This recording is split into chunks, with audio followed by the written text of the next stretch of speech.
Para participar aqui da nossa entrevista, quem está com a gente é o Dr. Marcelo Torres. Ele é advogado, especialista em direito do consumidor, e a gente vai tirar algumas dúvidas sobre demora de entrega em pedidos pela internet, né? Quais são, afinal, os direitos dos clientes, os direitos dos consumidores em casos como esse? Doutor Marcelo Torres, primeiramente, obrigado pela gentileza. Nos ouve bem? Bom dia, Silvio, perfeitamente. Bom dia, ouvintes. Bom dia, Bia. Vamos lá, tudo perfeito. Vamos lá. Doutor Marcelo Torres, pra gente começar, vamos levar em consideração naturalmente esse período de pandemia, né? Muitas lojas grandes nesse momento, não só grandes, enfim, muitas lojas, inclusive algumas grandes, têm utilizado o argumento, né, da pandemia para atrasar alguns pedidos de clientes e até eventual devolução de pagamento.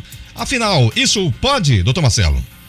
Bem, estamos em um período em que a razoabilidade ela deve imperar, tanto na relação de consumo quanto na relação de fornecimento de produtos. Então é interessante que o fornecedor, como ele detém conhecimento prévio sobre o lapso temporal de duração de envio de mercadoria, ele já expõe ao consumidor um lapso, um tempo, com um certo prazo de segurança. Ou seja, se vai existir uma certa demora, oferte um prazo de 15 dias, de 10 dias, se perceber que esse prazo não vai trazer nenhum tipo de prejuízo ao consumidor. O risco é do fornecedor, então deve ser o consumidor esclarecido. Então esse prazo deve ficar claro desde o início da negociação, não é isso? Isso. Olha, você vai... ela é pré-contratual também, ou seja, antes de o consumidor assinar o contrato, automaticamente já deve ser cientificado desse prazo. E no caso da eventual devolução do dinheiro, por exemplo, o camarada pediu alguma coisa, demorou, o cara se chateou e disse, não, eu não quero mais, eu tava precisando com mais agilidade, eu não quero mais, me chateei, agora eu vou pedir a devolução do dinheiro. E se essa devolução demorar? Perfeito. O Código de Defesa do Consumidor, ele traz dois argumentos. O primeiro é que essa relação contratual precisa ser transparente, conforme acabamos de discutir. Então, no momento em que foi criado um contrato, o prazo foi desrespeitado, já nasce ao consumidor a possibilidade dele buscar o ressarcimento judicial. Só que, como estamos em uma época de pandemia, é interessante razoabilidade de ambas as partes, ou seja, ofertar 2 ou 3, 4 dias para o prazo que já se exauriu, não é problema nenhum para o consumidor, muitas vezes não vai trazer prejuízo para ele.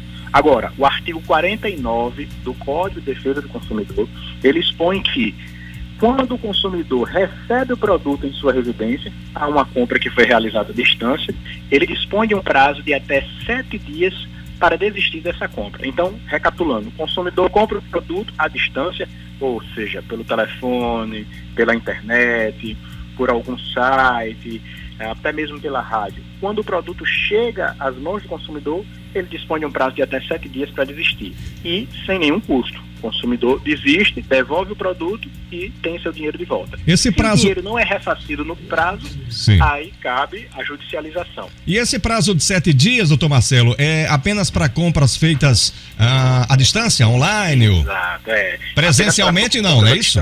Não, presencialmente não, porque parte do princípio que o consumidor não teve acesso perfeito ao produto, ele não pôde analisar todas as características e a própria substância em si.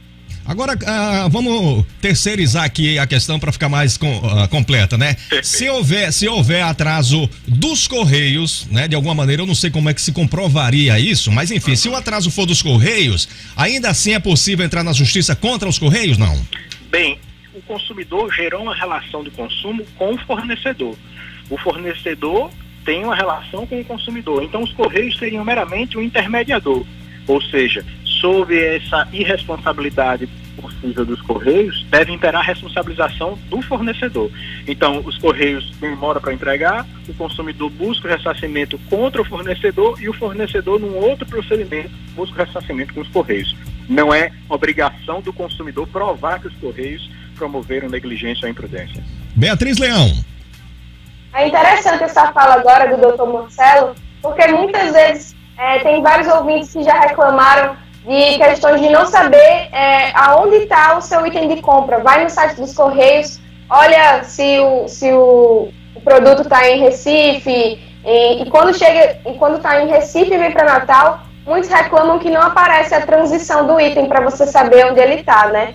E é muito complicado isso, essa reclamação com relação aos Correios. Mas, doutor, eu queria saber que, por exemplo, tem uma loja como as Lojas Americanas que dão 10 dias para processar pedidos de cancelamento e devolver o dinheiro. Queria saber se isso é legal ou não. Bem, não é legal porque fere o artigo 49. Essa faculdade de desistência da compra que foi realizada é apenas para o consumidor e não para o fornecedor. Existe um princípio que vincula o consumidor ao fornecedor, que é o princípio da vinculação da oferta. Se o fornecedor faz uma oferta e o consumidor a aceita, significa dizer que está cumprido o contrato. Então só existe a possibilidade de desistência para o consumidor. E por que só para o consumidor? Porque o consumidor é a parte hipossuficiente, ou seja, a parte fragilizada desta relação comercial. O doutor Marcelo, para a gente finalizar, você tocou num ponto aí que eu achei interessante, que você recomendou um bom senso, né, de ambas as partes desses processos. Eu lhe pergunto, o mercado brasileiro, de um modo geral, as lojas, enfim, tem suficientemente usado o bom senso nessas transações? Bem, o que nós temos percebido é que a grande imensidão maioria das lojas, dos fornecedores, tem sido razoável em razão dessa pandemia. É um momento de dificuldade para todos, seja fornecedor, seja consumidor. Então é um momento de ambos apertarem as mãos e nos unirmos contra a pandemia e não aproveitarmos ela para promover qualquer tipo de discordância judicial. Só devemos judicializar se realmente for necessário, ou seja, agirmos com boa fé, com bom senso e respeitabilidade mútua. Do outro lado, tem um consumidor que precisa muitas vezes de um produto, mas também no lado reverso tem um fornecedor que está trabalhando para fornecer produtos e serviços aos consumidores. Razoabilidade e boa fé. Esse é o princípio básico. Beatriz Leão. Silvio, é só mais uma pergunta para o Dr. Marcelo. É que o nosso ouvinte, Junior Play, falou o seguinte aqui. Em Cajupiranga, Parnamirim, os Correios não entregam objetos, pois alegam ser bairro de risco. O bairro fica a 2 quilômetros do depósito dos Correios. Nesse caso, doutor Marcelo, o cliente pode reclamar diretamente com o fornecedor, não é isso? Isso, reclama com o fornecedor, mas não existe essa situação de não ser albergado pelos Correios. Deve-se entrar também em contato com a superintendência dos Correios para se saber o que é que está acontecendo. Ora, nós conseguimos enviar mercadorias para o Japão, para outros continentes, não faz sentido não chegar aqui. Então, a superintendência deve ser comunicada sobre esse fato também. Ok, doutor Marcelo Torres, ele que é advogado, especialista em direito do consumidor, muito esclarecedora a sua participação. Doutor Marcelo, a gente agradece, hein? Muito obrigado. Eu que agradeço, disponho sempre um ótimo dia, meus amigos. Obrigado, querido.